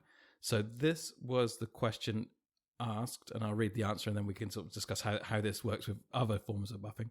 So it says, after Gimli has been destroyed, can I play Gravekern to add his attack to another hero? And how many attacks can that hero get? So, yeah, it's a pretty badly worded question, but it's basically saying if you've got Gimli hitting for 8, 9, 10, whatever, he gets killed somehow. Can you put all 10 onto another hero of Gravekern? And the official response is no. Yeah, basically. When you use Gravekern, you are targeting a character who has just left play. When a character leaves play, all tokens on that character are returned to the token bank, and all attachments on that character are placed in the discard pile. So what it's basically saying is things are removed from that character, and you are targeting that character that's left play. So those things are just not on it anymore. So if we had any attachments which were buffing attack values, then they're gone. So we can forget about that. Any tokens for Gimli, they're gone. So it says, furthermore, the game text on dead heroes and allies in the discard pile is not active. So when you play Gravekern, the only attack value that you add is the target character's printed attack strength. Right. Yeah. Okay. Yeah. That's clear. So basically, and I think it makes sense. It does make sense. Yeah. So basically, yeah, even the way it's written. Yeah. You're targeting the card which is left play. You're not targeting the event you played 5 minutes ago to give that character +3. So, okay, it's not quite as good as our little brain started feverishly imagining, but I still think it's quite good. I mean, apart from, I think it's good to play with things like Sneak Attack Gandalf. Yeah. But... And also, just it's an event, so just look at the situation you're in. If you've lost someone who's attacks for 2 and you figured out to kill that nasty enemy you've got to attack in a second, you need an extra 1 or 2 to get him, then play the card and get him. Yeah. I think that's what it boils down to at the end of the day, isn't it? Yeah. So yeah, there are these special occasions, but generally speaking, that's how you use him. Yeah, I think so. I think it's cheap and it may well get you out of a sticky situation. Alrighty. Yep. Okay. Cool. Only a couple left. I think we have 2 to go. Yeah. Do you want to just pick one? Yeah, I've just remembered one. There's one I really like, so I'm going to pick that one. And it is Timely Aid, which costs 4 and is secrecy 3. So if you're playing secrecy and you're in the secrecy zone, then it only costs you 1. And the action is reveal the top 5 cards of your deck and put 1 revealed ally into play if able. Shuffle all other revealed cards back into your deck. Now, this is great for a couple of reasons. Mm-hmm. Obviously, when it's secrecy, you're only costing 1. Yeah. So no matter how much that ally costs, you put them in just for the cost of playing Timely Aid. Yeah. So you don't have to pay for whatever the printed cost is on that card. Plus, you get to pick from potentially 5 cards. If you don't happen to have an ally, then if you don't have a way to visualize what's in your deck, then fine. Generally speaking, you're going to know what's in your deck roughly, in terms of how many of them are allies compared to other things. But if you're playing secrecy, even if that happens, it's cost you 1. Yeah. And you've had a bad gamble and it didn't work. I've had a bad gamble. You'll have to excuse me. Gammy gamble. Yeah, so I really like this one. It's great for a secrecy deck. I think it's only for secrecy decks, surely, because you're never going to pay 4 to roll the dice, because you might as well just pay for the ally which comes out. Well, but it lets you pick from 5 cards. That's quite. If there's one particular person you're after and you've got 20 cards left in your deck, you're thinking, well, I've got a pretty decent chance if I reveal 5 of them rather than just waiting. If it's the 5th one, that's 5 extra rounds you've got to wait. Okay. So from that perspective, if you're desperate, even the cost of 4, it might be worth it. Considering that you wouldn't have to pay the costs on that printed card as well. So if it's going to cost 3, it's only cost you an extra 1. Yeah. Right. So, and if it's Gandalf, you've made money. Even if you paid 4 on your Timely Aid. So even the cost of 4 doesn't stop this one being used, I'd say. So I'm not saying necessarily put it in a deck where you're not planning to play Secrecy. Yeah. What I'm saying is if you are playing Secrecy, but you happen to, have too much threat, it can still be a useful card, because by that point you've probably gone a fair way through the game, and you've probably got a fair bit of resource at that point. So, okay, yeah, granted, yeah. I mean, it's a no-brainer in a Secrecy deck. Absolutely. Oh yeah, 100%. That's terrific. But yeah, I agree. So I think put it in a Secrecy deck 100% of the time, no doubt. And if you happen to be beyond the Secrecy threshold, then sure, I would still play it if you have the resources at hand. I don't think this is going anywhere near a deck which is not Secrecy based. I love it. Beyond Secrecy threshold. It's like you've slipped into another dimension. It's like beyond secret, so you can never find it. Quick note on the artwork. Oh yes, that magnificent. That is a big horse. It's a big old horse. But who has the bigger mane? I think it's the elf. Oh no, that's a cloak actually. But that's what you want. You want to spot a bother. What do you want to see bursting out of the trees? You want to see that? Wow, the world's biggest horse. The world's biggest. Or it's a really, really small elf. Okay, you've hit on my second beef with the Rings of Power. This isn't a spoiler, because you'll see this from the first episode. Okay. Aren't elves meant to be like taller than men? Yeah. Yeah. That's all I've got to say. I mean, maybe not the children. Yeah, no, just elves generally, including lady elves. Including children. As soon as they're born. They come out like a 7 foot tall. Like a sausage. I don't know why they haven't. In Lord of the Rings, they were very, very careful about getting that right, weren't they, in the character's stature, physical stature. Gandalf was always obviously very big, especially dealing with hobbits who are tiny. Dwarves are a bit bigger than hobbits. Men are bigger than dwarves, but not as big as elves. And elves are tall like Gandalf, right? That's how it works. That's how it works. That's how it works. Just standard Middle-earth height ratios? Yeah, everyone knows that. Even a child can see it. And for some reason, they don't seem to have stuck with that. And it annoys me. Really, really tall dwarves. Like, Galadriel's chatting to like some guy, and she's looking up at him. It's like, oh no, no. This is not right. That will not do. That will not do. But that's what it is. I know that seems like a really kind of geeky kind of thing, whatever.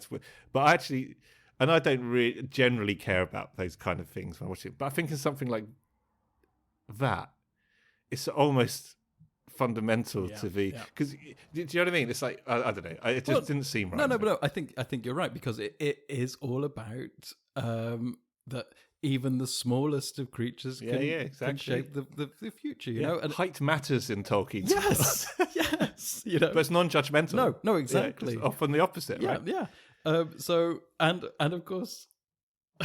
Yeah, it's like, well, they spent like $1 billion on this show. Yeah, it's like, I know. Yeah, and they couldn't get that right. You know, just a couple of platform shoes is all you needed. It's not hard to do. Right, you stand 2 foot this way, and you stand 2 foot that way. A couple of paint pots was, you know, or a platform. You know, it's like they did in the old days. It was very simple.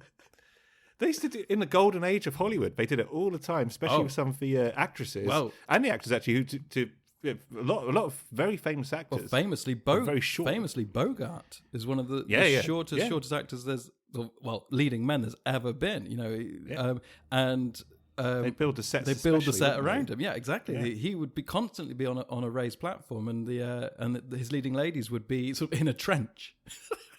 In a trench, and probably in the film noirs in a ditch at some point as well. But but it's like this is just old school standard non-special effects filmmaking. Yeah, it's meat and guts filmmaking. This, and I don't know why they couldn't do that. Classic meat and guts. Meat and guts. That's a mixture. What's that? Of meat and two veg. Meat and two veg, meat, potatoes, and where's the guts one come from? I don't know. Blood and guts? Deep inside. Meat and guts, that's the new expression. Classic meat and guts filmmaking. But talking, He's a real meat and guts filmmaker. That's talking of special effects, and Bogart is in making Casablanca. This is all going to tie back to your beef. End of Casablanca. I'll try not to spoil it. They're at an airfield, okay, and in the background there's an aeroplane, and it's the plane they're going to be. Oh well, no, that would be a spoiler. There's an aeroplane. And around that aeroplane, there are people working on it, but they didn't have. I think Casablanca. They filmed Casablanca within 2 weeks or something. It's the most ridiculous short production schedule for one of the greatest films of all time, and so they didn't have access to like the proper airfield or anything. So they had this plane, but the plane, it was either like a miniature or like, but not like a miniature like a model, but like a large miniature. Or it's even a projection, but I believe it's a miniature. See, this is a terrible story because I don't know the details. But essentially, they needed to make it look, this is very Peter Jackson-esque, they needed to make it look full size. So they employed dwarfs. Oh, to be the workers. To be the workers. There you go. Simple solution. Simple solution. Simple time. But but that is a practical thing. I remember in one of the making of documentaries on that DVD set of Lord of the Rings, when there's that shot of where Frodo falls in the snow and the ring comes off, and Boromir picks up the ring, and there's that shot where you got the ring and the chain right in the foreground, and it gets picked up from the snow, and in the background you see Frodo or whatever. But to do that, they had to build like this massive size ring and chain, because obviously if you try, you can't just. You're not going to be able to focus anything at all apart from that, in the shot. You can't frame anything else because you're so focused on it. So they built this ring which is about 80 centimeters wide, like this. They put this massive chain on it just for that one shot, and they had to get like a couple of people to lift it up so it looked like someone was just picking up their hand. That's amazing. But it's just like, it's just practical things like that. It's not that expensive to do. No. You just build it, just make a metal ring and paint it gold, boom, done. Well, they probably made it so it was perfect for that one, and it cost them thousands of dollars, whatever. But that is just practical solutions to practical problems. It's classic. Anyway, it's classic meat and guts filmmaking. Meat and guts filmmaking. Where was the meat and guts filmmaking in the Rings of Power? It's so that was my Lady Galadriel beef, and it's one of two beefs. Double beef sandwich. But I won't go into that because that is a bit more. That's not really a spoiler. Talking about that, but the other beef I've got, it's not really a spoiler either, but it's semi-spoilerish. So I don't want to, or maybe might taint someone's view on it. So I don't want to do that. Double Meat Palace is, of course, where Buffy gets her summer job. Oh yeah. Exceptional.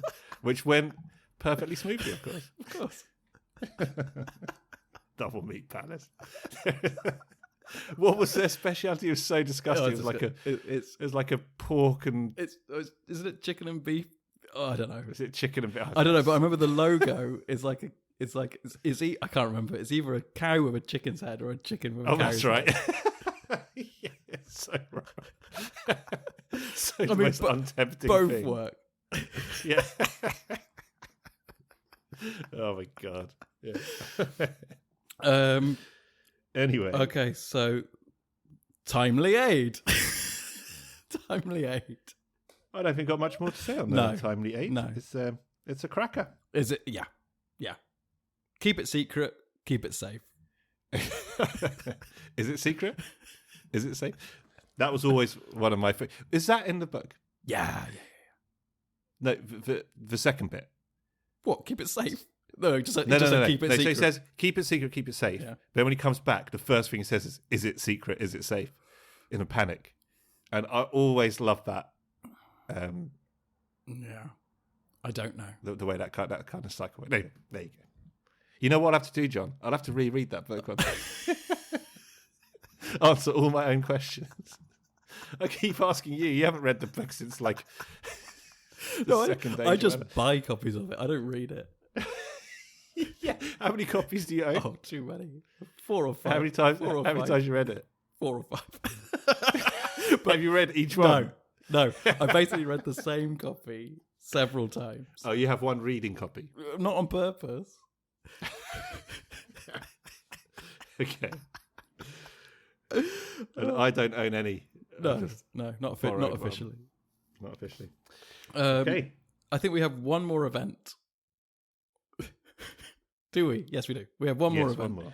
And it is taking initiative. We've left it to last.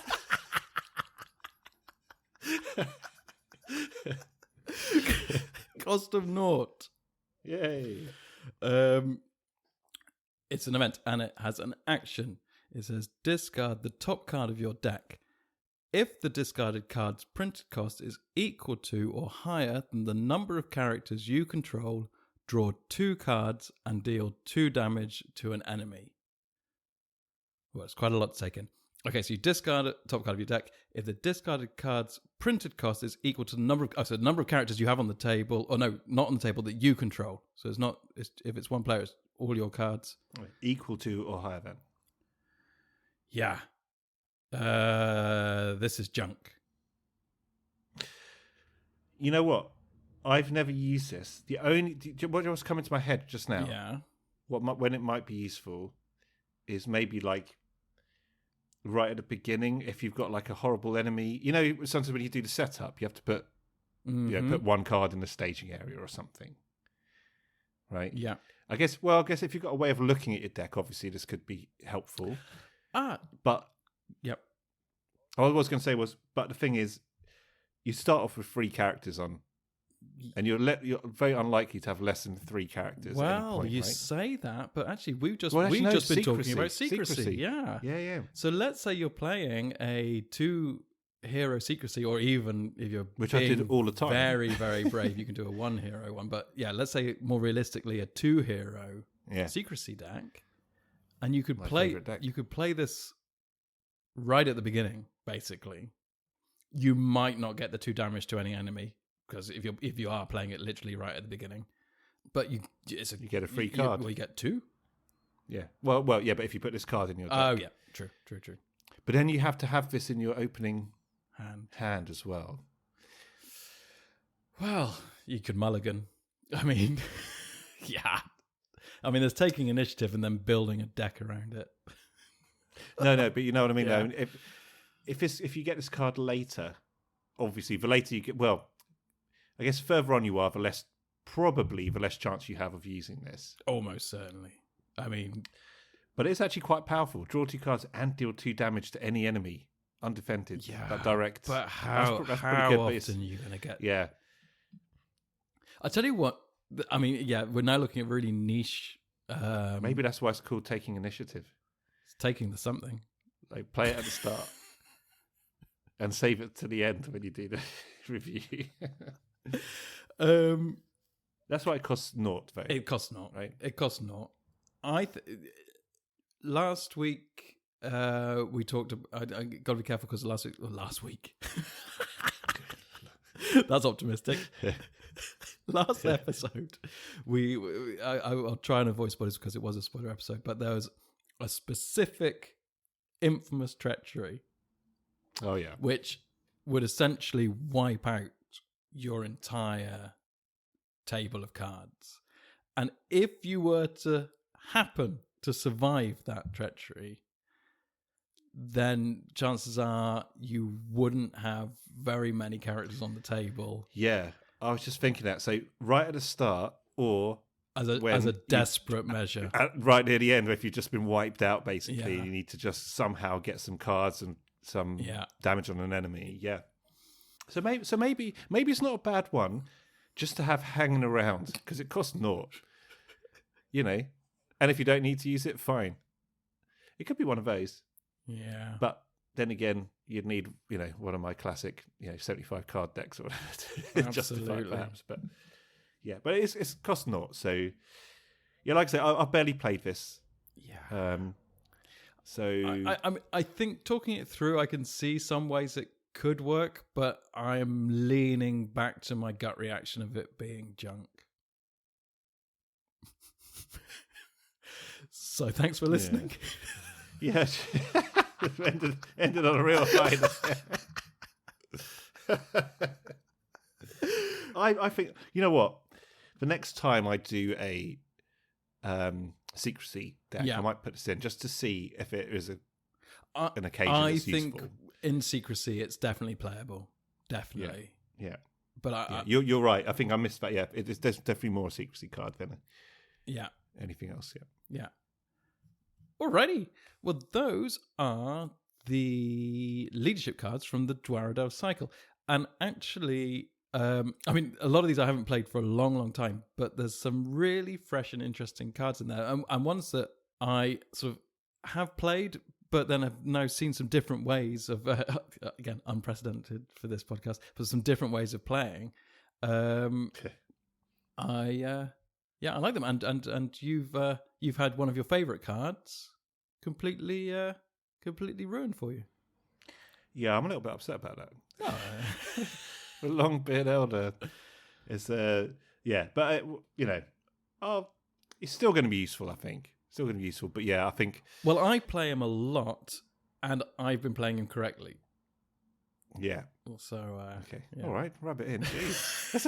I play him a lot, and I've been playing him correctly. Yeah, I was just thinking about all of those. I think I went through like a whole cycle using this dwarf deck, and that was a real key component to it. So I'm really thinking, do they really count? Probably not. So, anyways, the next time I do the dwarf-based thing, we're going through Dwarrowdelf cycle, and actually we've mentioned that when we looked at the player cards from, what was it, Tactics, there weren't very many dwarf-centric cards in that collection. Here, there's a lot more, so maybe it's time to start putting our dwarf decks back together again, and you can maybe redeem yourself a little. Yeah, I'll try. I'll make another mistake somewhere else. Oh, I'm counting on it. Oh, Sauron's back again. I thought we could go a whole episode. We were almost there without him, but there he is. Don't forget me. Absolute maniac, that guy. Can't trust him. The more I learn about that guy, the less I like him. The Neuromancer. Singing this Spandau ballet. Duran. Shooting that poison arrow through my heart.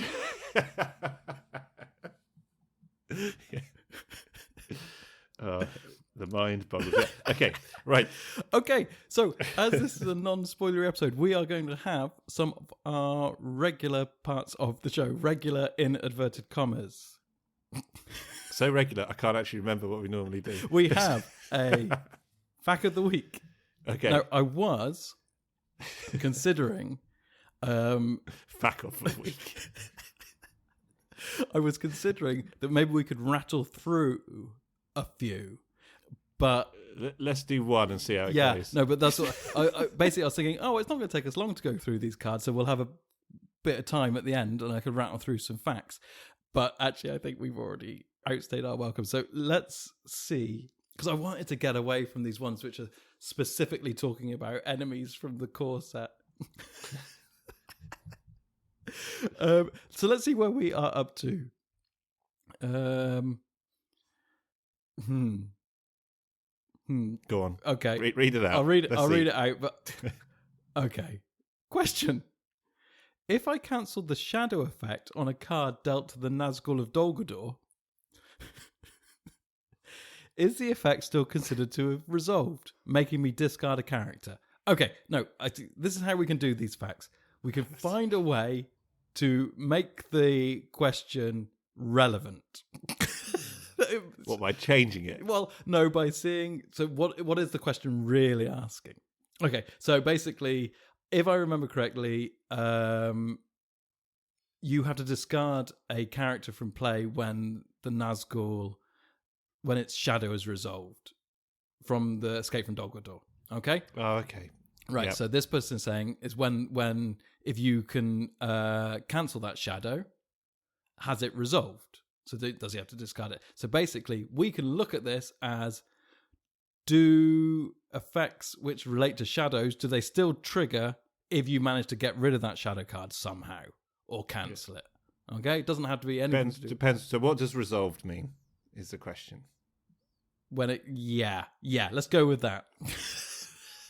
Because in my head, because you know what my feel for that is, obviously you've got rid of that shadow card, so it's fine. It doesn't. I think that's actually correct.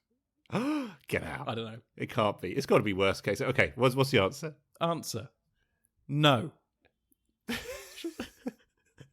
It does go on. Resolving an effect means that the effect triggered and resolved to the fullest extent possible. No, I'm going to read that one more time. Resolving an effect means that the effect triggered. And no, I understood. Yeah, it was the second bit that was more confusing. Okay. To its fullest possible extent. The fullest extent possible. Fullest extent possible is very different meaning if you change another word of it. What does that mean? Fullest possible extent. So let's say. Let's say it does 2 damage. Yeah. Right. Someone's only got 1 damage left, so it does 1 damage. He's dead. Yeah. So it's resolved to the fullest extent possible, I guess. Well, no, it's only done 1 damage, not 2. Yeah. So it's got done to the fullest extent possible. It means that. Oh, okay, fine. Yeah. Yeah.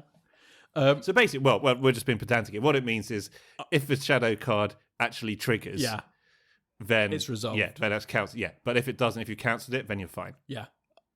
There's more. Oh God. Why? Conciseness is not one of the plus points of the fact and the rules. Go on then. Cancelling the effect will prevent the Nazgul of Dol Guldur ability from triggering. That's good. See? That's there you go. Nice. No, there's more. Yeah. Oh God.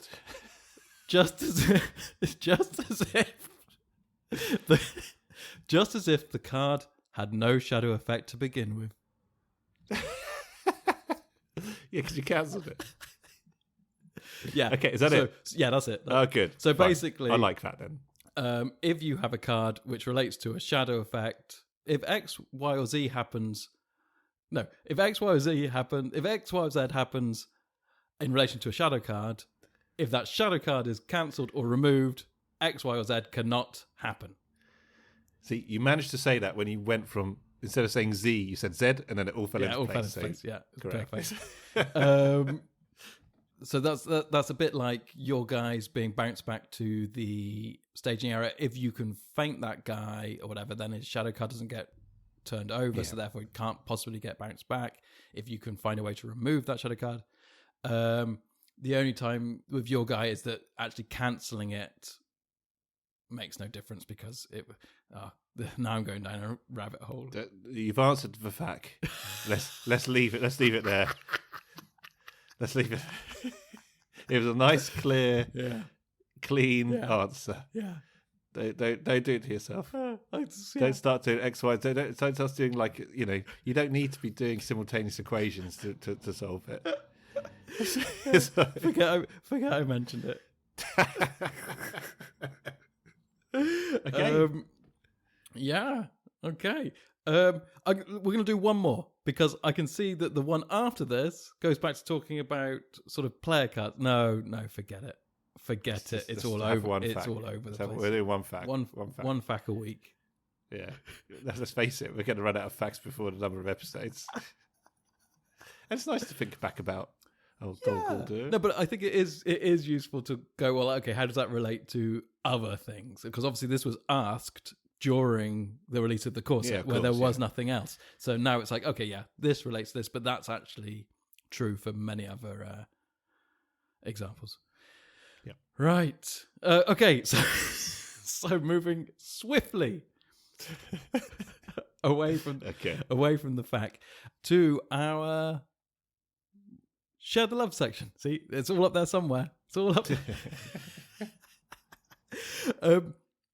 And this week is It's not strictly it is strictly a Lord of the Rings card game resource, but it's not. It exists not in its own domain. So I want just to point people towards the Reddit thread. Is that what they are on Reddit? Are they threads?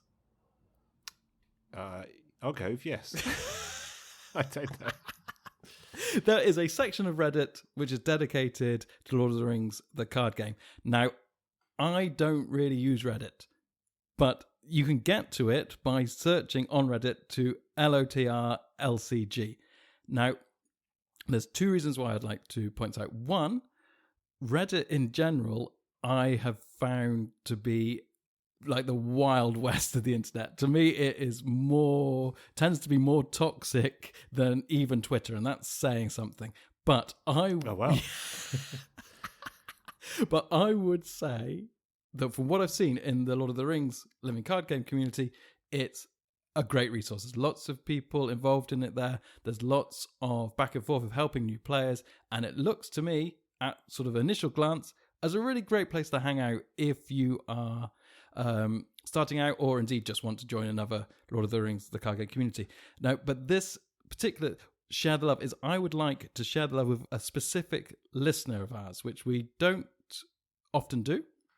But I'm going to give a big shout out to a listener of ours who goes by the screen name of Snappy Tom on Board Game Geek, and I think on Reddit it's just Snappy T, but I'm pretty sure it's the same guy, because he has been flying the flag for us on Reddit. Every time we release a new episode, he completely off his own back goes there and informs that community that there's a new episode and sings our praises, and just out of the kindness of his heart. So out of the kindness of my heart, and I'm sure Em will agree with me here, a heartfelt thanks to you, and we would just like to share the love back to you. So thanks, Snappy. Yeah, thanks, Snappy T. Yeah, I think it's always nice to hear when there's people spreading the word, I guess. Yeah. And it seems to me like this, like I said, this section of Reddit seems like a really nice place to hang out with like-minded people if you don't want to get involved with the Board Game Geek forums, and perhaps you've already got a Reddit account. You don't want to make another one.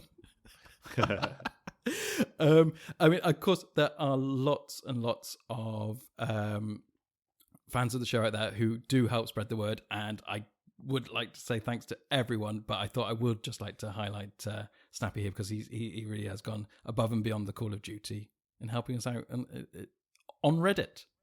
Yeah, thank you, Snappy T. What was his name on the other one, sorry? Snappy Tom. Snappy Tom. Thank you, Snappy Tom. Much obliged. Okay, so that's so have fun reading Reddit. I don't really go on Reddit myself. On the odd occasion I've tried to look something up on Reddit, I've found that it just very quickly blocks me and asks me to sign in. Yeah.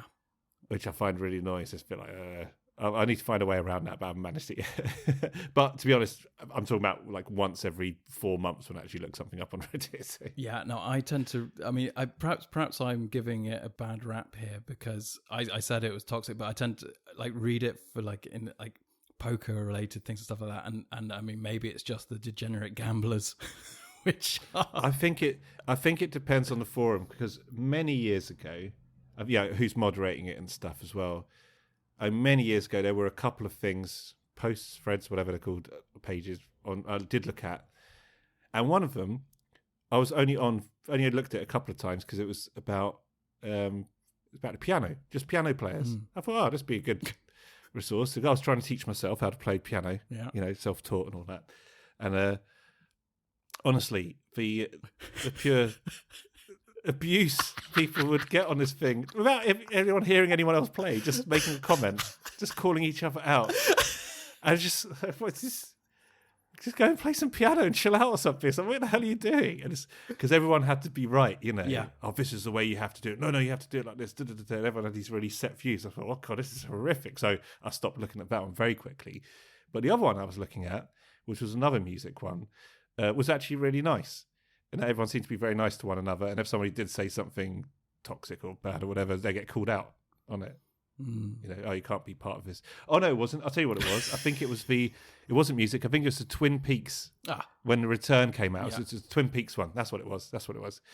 And everyone was very chilled out and nice on that one. So I think it does depend on the subject matter and who's moderating. And the impression I get about, probably don't know as well as you, the community to this game generally seems really friendly and welcoming, and most people have seemed pretty nice and chilled out, to be perfectly honest, from what I've, the threads that I've read on, I haven't looked at that many, but on Board Game Geek and the other resources or whatever that you've mentioned in the sharing the love sections and all that. Yeah, it does seem to be a nice community out there. Yeah. So, I'm sure that one will be, very nice too. Yeah, from what I've seen, I think it's great. So, sign up.